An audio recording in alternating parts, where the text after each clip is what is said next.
the MindHero Indicator, which is readily available for various trading platforms on the comprehensive TradingFinder website. From this dedicated section, you can conveniently download the essential indicator file specifically designed for both Metatrader 4 and Metatrader 5 platforms, allowing you to seamlessly integrate and run it directly on your preferred trading chart.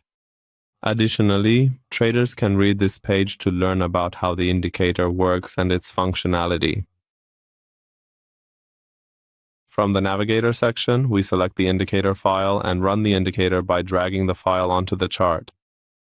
Once the indicator is placed on the chart, it starts displaying buy and sell signals on the price chart.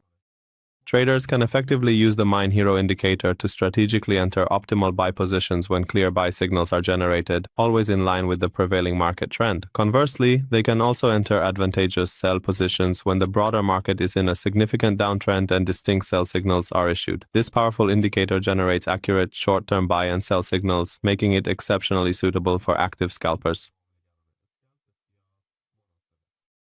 For example, here the price action is clearly making progressively higher highs and also higher lows, indicating that it is indeed in a strong and identifiable uptrend. When a confirmed buy signal is reliably generated, we can then confidently enter a short-term trading position and subsequently profit from the anticipated short-term price movement. We can strategically set our protective stop loss at the level of the previous swing low, or alternatively at the low of the previous candle, and then precisely use that specific point to accurately enter the trading position.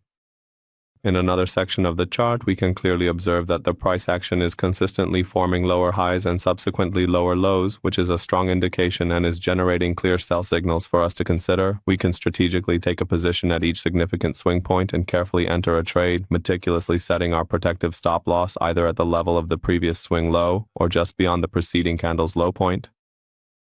This indicator does not have any settings, and we can only specify the number of candles for identifying and displaying buy and sell signals, which is set to 500 candles by default. Well, friends, we've reached the end of this indicator tutorial. We would be happy if you share your comments and suggestions with us in the comments section.